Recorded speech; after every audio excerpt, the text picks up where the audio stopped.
Today on an all-new Dr. Phil.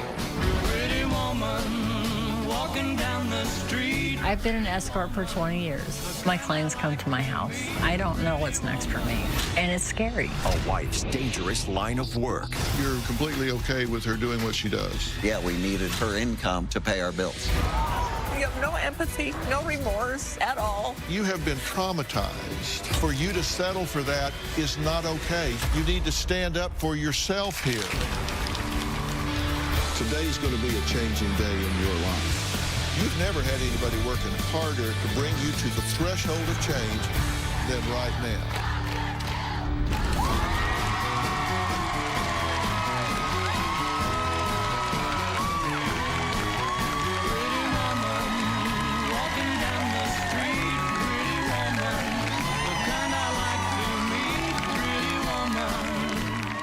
Just like Julia Roberts in Pretty Woman, Jessica was working as a dancer to make ends meet when she met Jerry, who she thought was her knight in shining armor. Mercy. She says she felt like she was starring in her very own romantic comedy and that her Prince Charming would whisk her away so she would never have to work again. Well, sadly, unlike a Hollywood movie, there was no happy ending. Turns out Jerry was not rich. And flash forward 27 years later, Jessica is still keeping company with men for money. Now, if you're thinking Jessica's job as an escort is the reason this couple says they're here today, surprisingly, you would be wrong, because Jerry says he's just fine with his wife being with men for money. The problem, according to Jessica, is that Jerry is a pathological liar and a cheat. Take a look. When I first met Jerry, I was a stripper, and he was a married man. It was love at first sight for me. I went to the club to look, not to meet somebody to fall in love with. Our relationship was fairly intense. It was exciting, and I got divorced and left my wife. It felt like the movie Pretty Woman, except he was not rich. Shortly after we got married, I began working as an escort. I have no problem with her profession. It's not an issue in our relationship. I'm just not a jealous person. Things were pretty good for a long time, and we had a great relationship. I guess decided in the more recent past it wasn't all that she hoped it would be. My husband, Jerry, is not present emotionally. My husband is a psychopath, a pathological liar, and definitely a narcissist. I'm not trying to make you angry. I'm trying to understand. No, you're trying to be a smartass. No. Right now, he repulses me. I don't trust him. I didn't realize that he had a problem looking at other women on a regular basis. I thought he was only looking at me. I used to go to strip clubs on occasion, watch pornography behind her back. He supposedly quit watching porn 2 years ago, but I still have my suspicions that he still watches it. But I haven't lied to you for the last 2 years. Yes, you have. The last time I caught him a lie was 2 months ago when he told me he hadn't seen his ex-girlfriend. I didn't tell Jessica about it because she wouldn't have allowed me to go. I think that part of her concerns is from insecurity. I've cut Jerry in lies throughout our marriage. What makes me feel he's lying is my gut instinct. She still doesn't believe me. Maybe the damage has already been done. Last month, I filed for divorce from Jerry. I feel very much like a piece of furniture in my house. I feel unwanted. You can't live your whole life in misery. Okay, let's be real clear here. Define escort for me. I am an escort. I have sex with gentlemen for a living. That's what I do. Okay, so that's a prostitute. Yes. Okay, so you meet these men where? My house. They come to see you? Yes. At your home? Yes, they do. In your marriage bed? Yes, that's correct. And you're 100% fine with this? I am. And it's her choice. I don't control what she does. I never have. She started doing this after we met, but before we got married. And I am not jealous, and that is not the story here. Well, you don't decide what the story is. The story is up to the two of you and what's going on between you. So you kind of describe this life from your point of view. So let's take a look at what you had to say.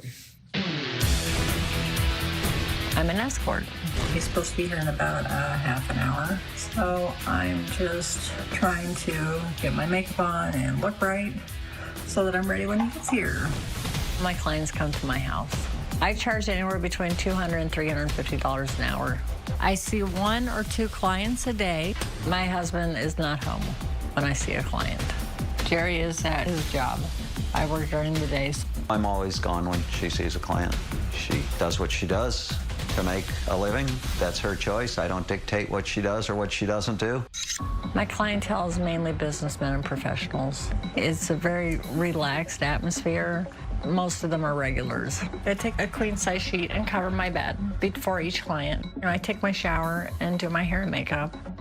They leave my donation in an envelope on my dresser.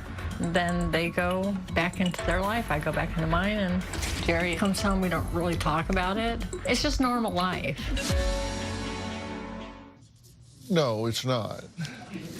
You say it's just normal life. You know that's nothing normal about that, right? No, I've done it for so long, Dr. Phil, that to me it is normal. Okay, that's normal for you. Right. But you understand that's not statistically normal. Yes, I understand. I have questions at 2 levels here that has to do with how your relationship is where it is. One level of question is, why that's okay with him, but the other question is why this is okay with you, that this has become your occupation. And then the other is how you feel about it being okay with the man that supposedly is your knight in shining armor. He was supposed to take you away from all this, right? No, we never made an agreement he would take me away from all this. That was never an agreement. Did you marry him with the expectation that you would be doing this 27 years later? No. So you didn't expect to continue to be doing this, so your expectations have been violated. Well, I guess in some way, yes, you could say that, yes. I did say that. Yeah, I know. But I'm saying, what do you say to yourself? You got into this many years ago, and now you're where you were back then, and nothing has changed in that regard. Is that okay with you? Or are you disappointed in that? I'm very disappointed in that. It hurts very much. It hurts me very deep down inside. It kills me. Okay, and you're interested in my input as to whether or not you should leave this situation, whether you should divorce Jerry or try to fix this situation. Yes, right? That's true, but I also want to know, if he's a narcissist, if he's got sociopathic or psychopathic tendencies, because this all plays into a realm. I've done research on it. It all plays into a realm of why men behave a certain way. And Dr. Google has defined for you what narcissism is, and you think that he's a candidate. Oh. And you're asking, because you say, I don't want to depend on Dr. Google, I want some input. I want some input from somebody that actually knows. Right. Not Dr. Google, somebody that knows. Right. And you're saying that there's 0 trust left in this relationship. Yes, that's absolutely true. Okay. Is there 0 trust from your end? No. Okay, so you trust her. I do. But she doesn't trust you. Absolutely not. She thinks you're still playing games on the internet, contacting women, looking at pornography, engaging at least on the internet, if not in the real world. She's suspicious of that. She accuses me of it all the time. Okay. And does that surprise you? No, I mean, obviously, some of my past behavior has caused me to deserve that kind of distrust. Well, that's where the relationship started, right? You were married with children, right? Yes. And you met him when he was married with children. Yes. So this relationship started with cheating. Correct. Not on my part. Oh, no, it did. You were involved in this. You were involved with a married man with children. No. He cheated on somebody to be with you. Not my problem, not my wife. Oh, it is your problem, because if they'll do it with you, they'll do it to you. I have heard that. And so I have heard that. That's got to be in the back of your mind. That's the problem. All right, we have to take a break. Jessica says she is so convinced Jerry is lying to her that she even made him take a lie detector test. We're going to find out if he passed after the break.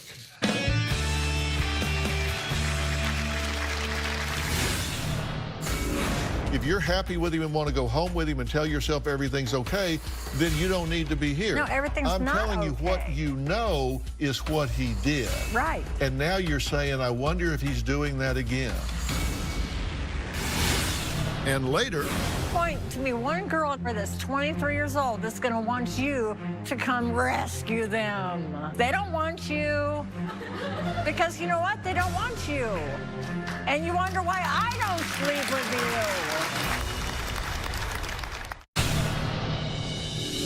It got so bad last year, I finally just had him take a polygraph test because I was so stressed out. I wanted to know if he was cheating on me or watching porn. I was more than happy to take the polygraph. I had nothing to hide. All the questions were sex-related, either have you been to a strip club in the last 10 years, have you watched porn? I learned that a sociopath or a psychopath can easily pass a lie detector test. I passed the lie detector test. Jessica thought the results were bogus, so even though I passed the lie detector test, it didn't have any positive effect on our relationship. okay, Jessica says her husband, Jerry, is an uncaring, unsympathetic psychopath who doesn't give a damn about her well-being. She says when she almost died, her husband immediately left the hospital to walk the dog and watch pornography. Now, you almost died how? I got an infection, and the doctor told me when he admitted me to the hospital that if I would have been an hour late, I could have died. Yeah. So I was in IV antibiotics inpatient for 4 days. Okay. And you say he just left. Not just, I mean, once I got admitted, got comfortable in the bed, then he had to go home and feed the dogs. But he didn't need to go home and watch porn. And how do you know he did? Because he told me. That's charming. So you told her you're in the hospital, so I'm home watching porn? It was later. Didn't go down quite like that. I went home and fed the dogs, and while they were eating, before I had to let them out, yeah, I got on my computer And, watched porn. okay. Now, you asked him to take a polygraph test. How did you choose your polygraph examiner? She chose him. You picked him? Yeah, just found some guy in LA. He didn't cost a lot. Yeah, well, you get what you pay for. Yeah, it was what we could afford. So I just had to go with what I could afford. And I've taken all the name and identifying information off of this polygraph examiner because, yeah, I've been very involved in law enforcement most of my career, and I work with polygraph examiners in criminal environments and here with Dr. Phil. And I think this costs like less than $200, Yes. what you did. When we do polygraph examinations here, they're not part of anything we do here. They go off and do it, no cameras, no nothing. They go off and do it. And it's usually around $2,000 or $3,000. Exactly. And there's a lot of science involved. And in order to get any kind of reliability, it's best to do what's called a one-issue test. Here, there were 8 questions asked of different content. Have you had sexual contact with anyone but your wife in the past 10 years? You answered no. Have you been in a strip club in the past 6 years? Completely different issue. No. Have you viewed inappropriate images of women online in the past year? A third issue. No. Do you prefer young women? No. Fourth issue. Do you find your wife sexually attractive? Yes. Fifth issue. Do you gawk at young women on a regular basis? No. Sixth issue. Do you regularly fantasize about other women while having sex with your wife? No. Seventh issue. Do you have secret email accounts? No. That's 8th issue. They just told me to write down the questions I wanted to ask. Yeah. Guess you threw your money away on that one, huh? Yeah. And that's I'm not saying that's your fault. I mean, you didn't, she picked it, not you. I did what she asked me to do. I told the truth, and those are the answers. I'd be happy to do it again with somebody else. Yeah, I don't know that you told the truth or you didn't. I would have no confidence in that whatsoever. I mean, this violated the basic rules of examination, in my opinion. I appreciate that. But you said that not my problem when you said, I said he was married with children. You said, not my problem. And I said, yes, it is your problem. Right. It is your problem because what do you know about him for sure? You know about him for sure that he will make a commitment to someone, he will bring children into the world, he will stand in the role as a father and turn around and walk away from them based on somebody he met in a strip club. Well, I know he can't make children because he had a vasectomy. But yeah. You understand what I'm saying? No, I totally get it. I do. You can be passive-aggressive all you want. I'm not being passive-aggressive. Yes, you are. You're doing yeah, but, yeah, but, yeah, but. No matter what I say, you say yeah, but, yeah, but. If you're happy with him and want to go home with him and tell yourself everything's okay, then you don't need to be here. No, everything's not okay. I'm telling you what you know is what he did. Right. And now you're saying, I wonder if he's doing that again. Right. And the best predictor of future behavior is relevant past behavior. That's why it is your problem. Okay, well, next, Jessica says Jerry's indifference to her constantly makes her feel old, ugly, and fat. And she says she now refuses to go out in public with him because she knows he will check out younger women. Is that true? We'll talk about that after the break.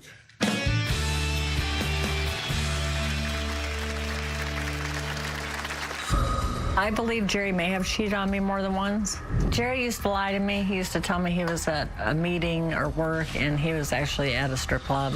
You're going off and spending time with another young woman, another 23-year-old? Is that the magic number? Because when he met me, I was 23. Jerry seems to like to look at women that are mostly half my age. I didn't realize that it was disrespectful to notice other women. I thought it was biological. One time we were at a grocery store. This blonde, attractive woman went past us. He started knocking other people over to get to her.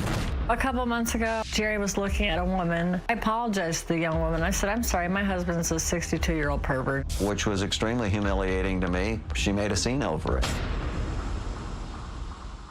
Well, Jerry claims he does not care that his wife is what they call an escort, or that she brings clients into their home, into their bedroom, into their bed. On the other hand, he says his wife is furious at him because she is 100% convinced that he is constantly trying to cheat on her. Jerry has cheated on me. It was with an escort when he was on a business trip. I believe Jerry may have cheated on me more than once.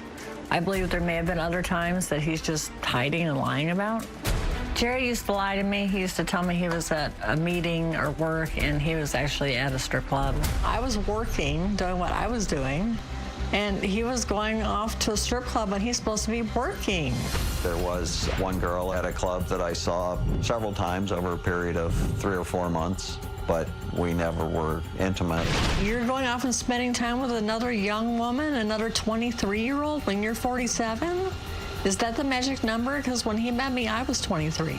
She gave me private dances. We did kiss, and I enjoyed her company and her companionship. Jerry stole $1,200 of my money to go see this girl.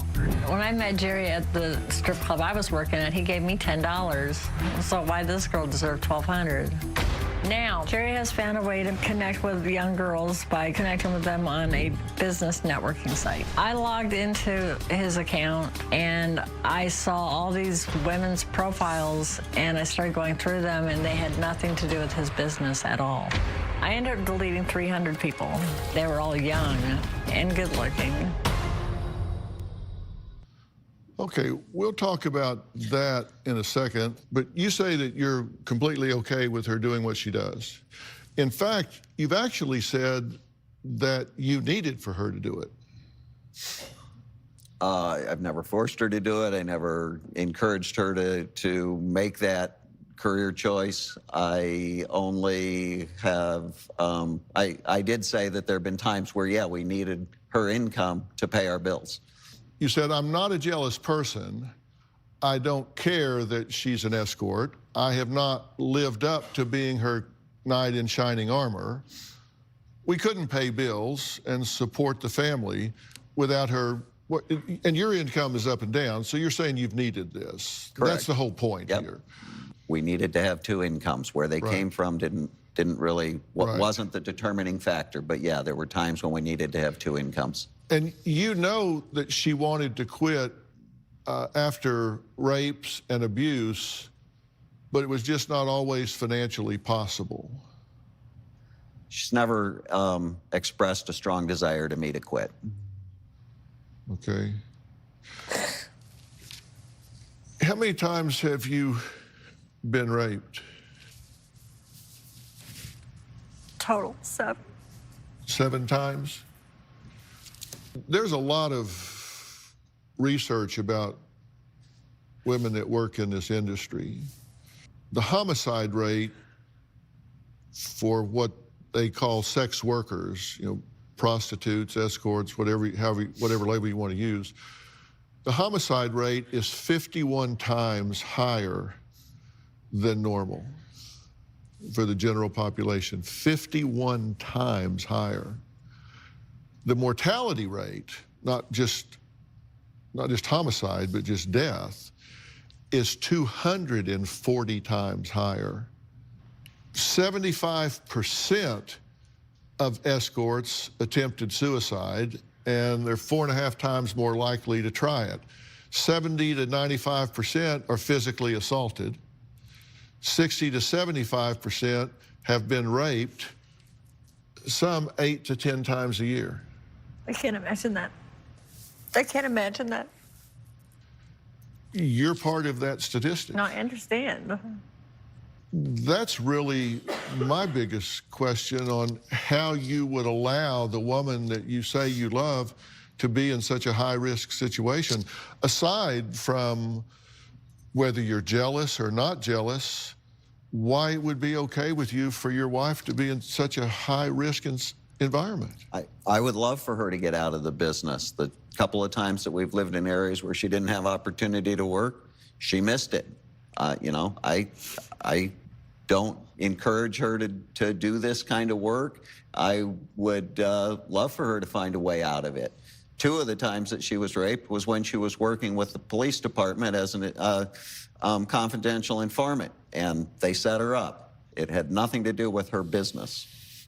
Well, is Jessica hyper-focused on Jerry's lying justified? I mean, does she have reason, or is it just a deflection from the fact that they've never had a truly intimate and meaningful connection because of everything that surrounds this? We'll talk about that after the break.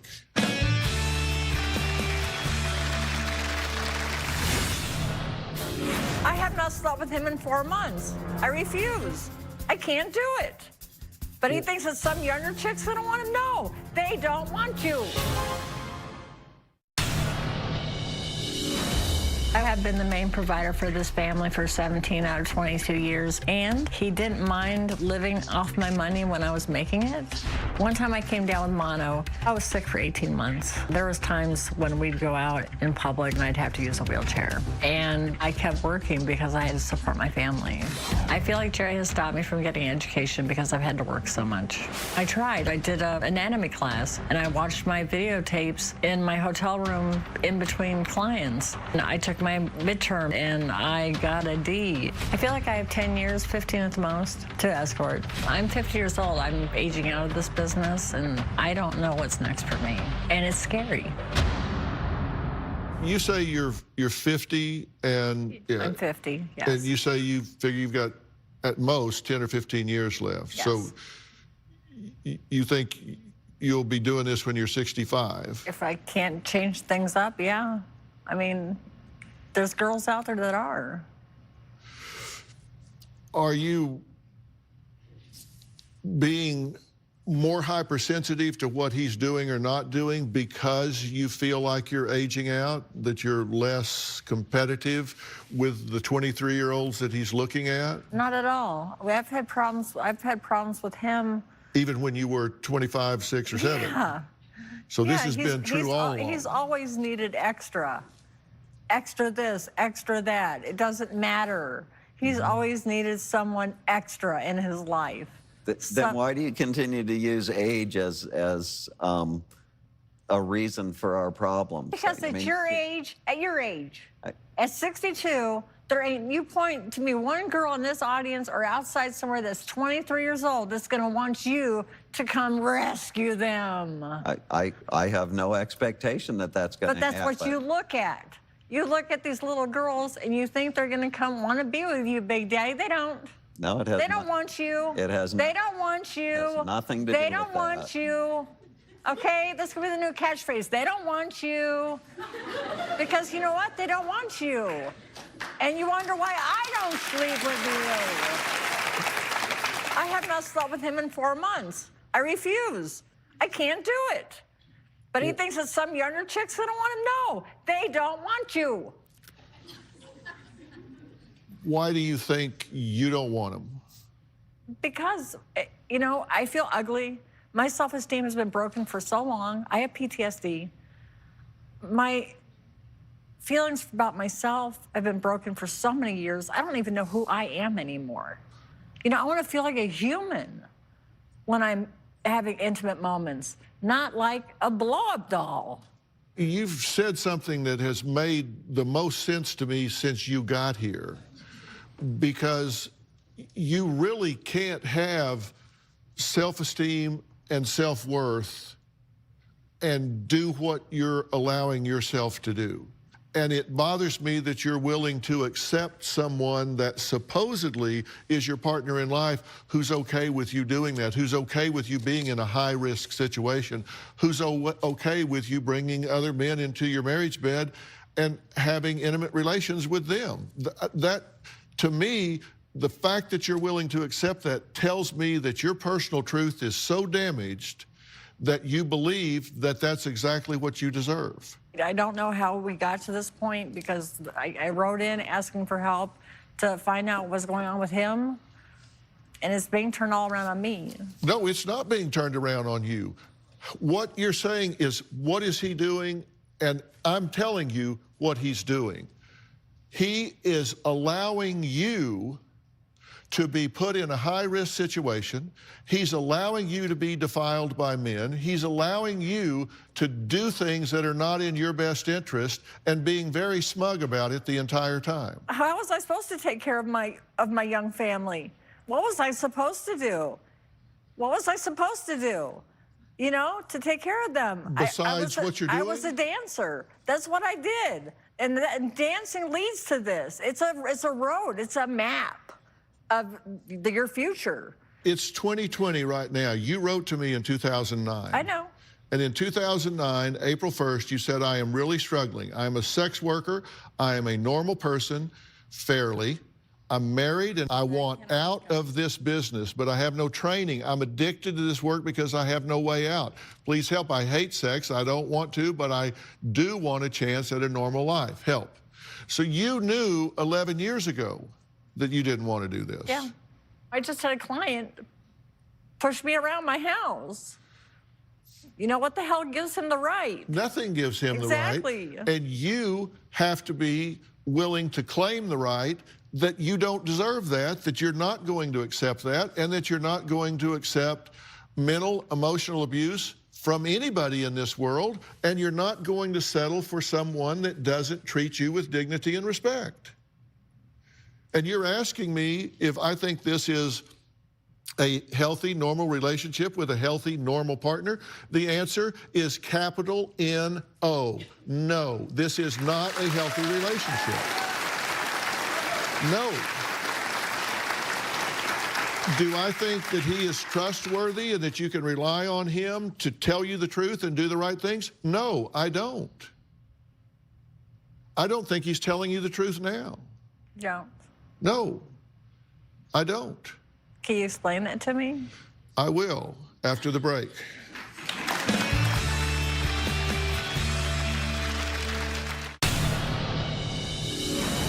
My wife had been threatening to file for divorce for a while. Never know with her if it's a threat or a promise. And so she finally filed papers. My reaction was to grab her and hold her and hug her and kiss her because I wanted to show her that I love her. She thought that was weird. I don't want to get a divorce. Maybe I'm foolish, but I still remember how things were when they were better. My hope is that we can be happy and grow old together. I say you're being very smug for just the reason what you just said. She says she filed for divorce, and I didn't know whether that was a threat or a promise. I truly didn't know. She loves drama. She thrives on drama. The filing may you have know been what? something to push to push to see if she could get a different answer than the truth. Yeah. You know, that's a very smug response, in my opinion. I don't know what smug responses are. I don't know what that means. I don't understand that. Smug response means that he's being condescending. He's saying, you want a divorce? Yeah, whatever. You know, I don't know if that's pretty good much. or He bad. says Maybe that's whatever a better, lot. maybe it's not, whatever. He says whatever. a lot. Only because that's what it's come to. Not because I don't care. You know that I care. You know that I don't know. want. You don't? I don't know that you care. I've told you that. I've told you that. You have no empathy at all. You have no remorse at all. I'm sorry that you don't know. You're sorry that I don't know. There's I no am. response. Pardon me? That's the other things you say to me. I'm sorry you feel that way. I'm sorry you don't like that I do this. I'm sorry you this, that. I'm sorry, I'm sorry, I'm sorry. And you've been accepting that for years and years and years. The appropriate response would be, I'm sorry I haven't done a better job of showing you that. That's not okay. For you to settle for that is not okay. You need to be your own best friend. You need to stand up for yourself here. I'm not here to judge you. I'm here to help you. I'm here to help you. I'm here to do what your husband should have done all along the way, and that is to lead you out of this quagmire and into the light.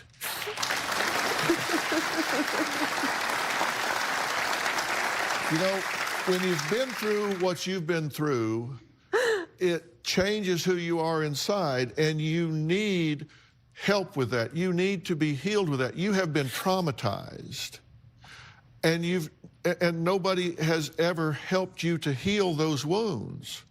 And she has been raped time and time again. And you say, well, twice was because she was working with the police. Well, how about the other 5 times? Yeah, but that How was a about the really fact- bad one. That was a really corrupt. That's not the point. Okay. It's not the All right. I mean, that just was really something. You know, you the- actually said the words that time, yeah, but. Those were the really bad ones. Like, there are 5 not really bad rapes? No, it was so corrupt because it's police. You're supposed to be able to trust the police. You're supposed to be able to trust those people when you're working for them, and then they send people out to rape you. There's something wrong with that. Yeah, there's a lot wrong with this. So what's to be done here? I have very specific thoughts about this after the break.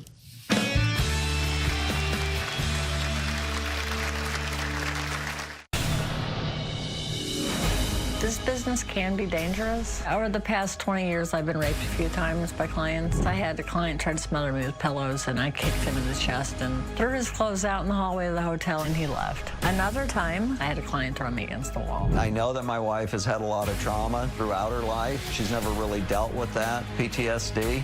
So I'm not sure how much of our issues are her past traumas speaking, or if it's how she really feels about things that are going on between her and I. I see just flashing red signs all around you that suggest to me that you have been seriously traumatized. And as a result, you have a very damaged personal truth, and we generate the results in life we think we deserve. And you apparently think you deserve the results that you've generated in your life, which is to be an escort, to put up with being treated the way you're treated, because you're really damaged. And unless that's healed, you will never require more in your life than what you're getting right now. That needs to be healed. Do I think he's being transparent and honest with you? No, I don't. But why? Because you don't require it. You don't require it. And then you say, I'm going to file for divorce. He says, well, maybe that's a gift. Maybe is that a promise? Is that a threat? And then when you actually stand up for yourself, then he love bombs you, Yes. right? Yes, he did. He love bombed me immediately. He just smothers you, and he's all of a sudden, he's all over you. Yeah, he did. That's true. He did So- love bomb me when that happened. He did. Yeah. Yeah. How did I know that? I mean, it's the way you You're do. the expert. Yeah, you're exactly right. I am. And, You have a very cavalier attitude about this whole thing, and I don't believe a woman with self-respect or self-esteem would settle for that. Can he give more? Maybe he can if he was required more. But how do you, I mean, I don't want to sound stupid. I just said, I was a kid when I met him. I don't know how to require more. Well, you have to learn to be your own best friend, and you need healing. And you got into this marriage based on deception. You have behaved deceptively while you've been in this marriage, correct? Yes, I have. So he got in through deception. He has behaved with deception. You have perceived deception and just decided to go along with it. Can he be helped? Of course, I'm an incurable optimist. I mean, you know, I know that people are laughing at me. They're not laughing at you. They're laughing at the situation. They're laughing at the fact that I am as blunt and brazen in the things I say But that's as why I I am. love you. That's why I love Well, what that's you do. why they love me. Why do you think that's why I'm here? If you support her in what I'm saying to her, stand up right now. These people aren't judging you.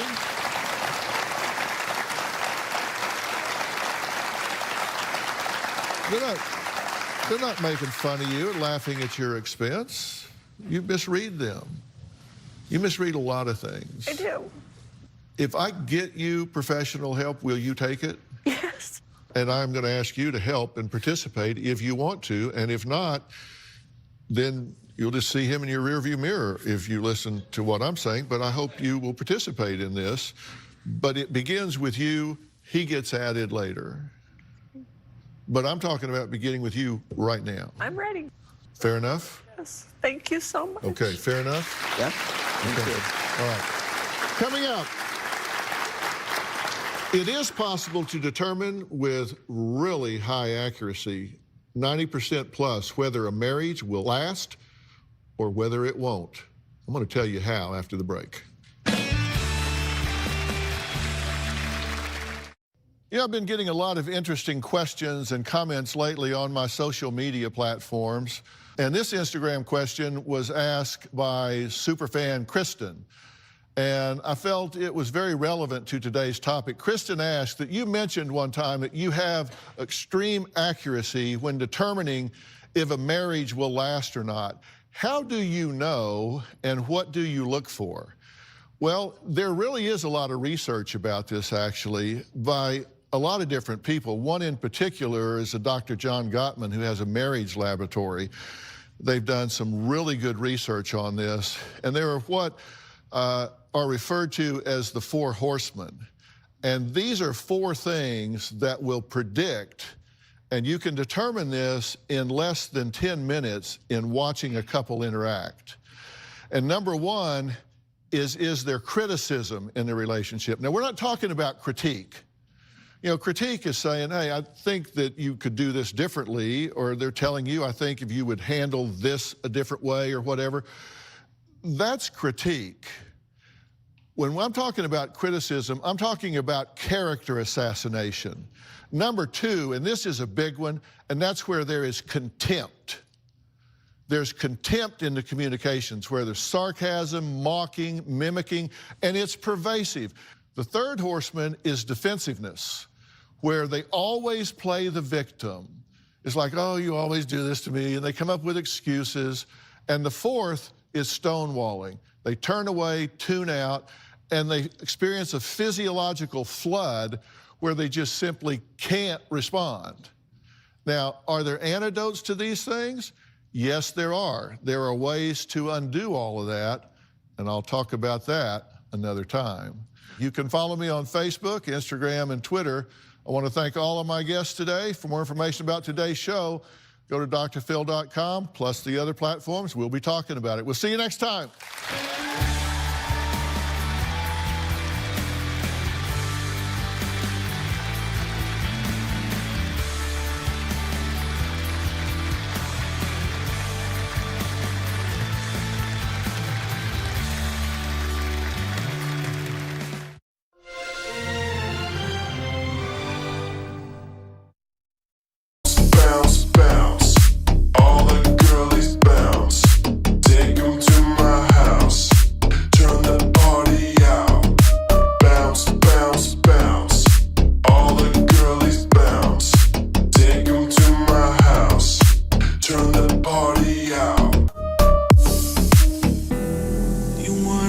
1,000 times. Memories can kill ya, but it didn't hear ya. I thought that I could fly, but woke up on the asphalt. I swear there was the last time. I've always been naive. Call it.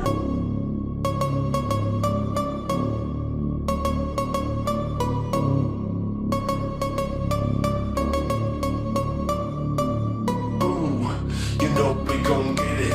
Ooh, you know we gon' get it. Ooh, you know we gon' get it. Every day and night, that's right. Ooh, you know we gon' get it. Ooh, you know we gon' get it.